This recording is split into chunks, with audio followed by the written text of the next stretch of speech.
Hi, ನಾವಿವಾಗ ಆಲೂಗಡ್ಡೆ ಕಬಾಬ್ ಹೇಗೆ ಮಾಡೋದು ಅಂತ ನೋಡೋಣ.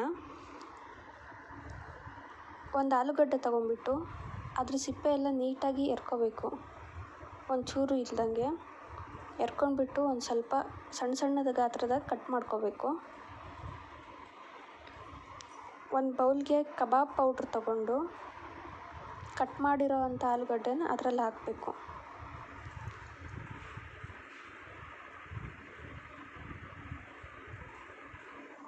ಈಗ ರುಚಿಗೆ ತಕ್ಕಷ್ಟು ಉಪ್ಪು, ಖಾರದ ಪುಡಿ, ಒಂದು ಸ್ವಲ್ಪ ಅಕ್ಕಿ ಹಿಟ್ಟು, 1-2 ಸ್ಪೂನಷ್ಟು, ಒಂದು ಸ್ವಲ್ಪ ಗರಂ ಮಸಾಲ,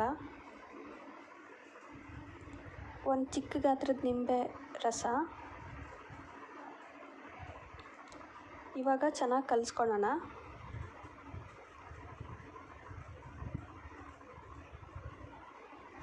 ಚೂರು ನೀರು ಹಾಕ್ತಾ ಕಲಿಸ್ಕೋಬೇಕು.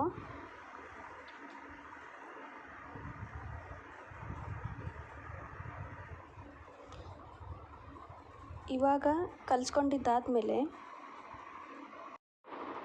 ಇವಾಗ ಒಂದು ಬಾಣಲಿಗೆ ಆಲೂಗಡ್ಡೆ ಮುಳುಗುವಷ್ಟು ಎಣ್ಣೆನ ಹಾಕಬೇಕು. ಎಣ್ಣೆ ಕಾದ ನಂತರ ಕಲಸಿಟ್ಕೊಂಡಿರೋ ಆಲೂಗಡ್ಡೆನ ಒಂದೊಂದಾಗಿ ಬಿಡ್ತಾ ಹೋಗಬೇಕು. ಎಣ್ಣೆ ಚೆನ್ನಾಗಿ ಕಾದಿರುತ್ತೆ,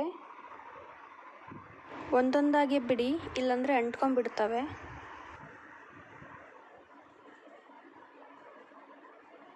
ಇದು ಫುಲ್ ಕಲರ್ ಬಿಟ್ಕೊಳೋವರೆಗೂ, ಕಲರ್ ಚೇಂಜ್ ಆಗಬೇಕು, ಅಲ್ಲಿವರೆಗೂ ಫ್ರೈ ಮಾಡಬೇಕು. ಎಣ್ಣೆನ ಮೀಡಿಯಮ್ ಫ್ಲೇಮಲ್ಲಿ ಇಟ್ಕೊಳ್ಳಿ, ಇಲ್ಲಾಂದರೆ ಬೇಗ ಸೀದೋಗ್ಬಿಡುತ್ತೆ. ನೋಡಿ ಇವಾಗ ಕಲರ್ ಹೆಂಗೆ ಚೇಂಜ್ ಆಗಿದೆ. ಇವಾಗ ಸರ್ವ್ ಮಾಡ್ಕೊಂಡ್ರೆ ರುಚಿಯಾದ ಆಲೂಗಡ್ಡೆ ಕಬಾಬ್ ರೆಡಿ.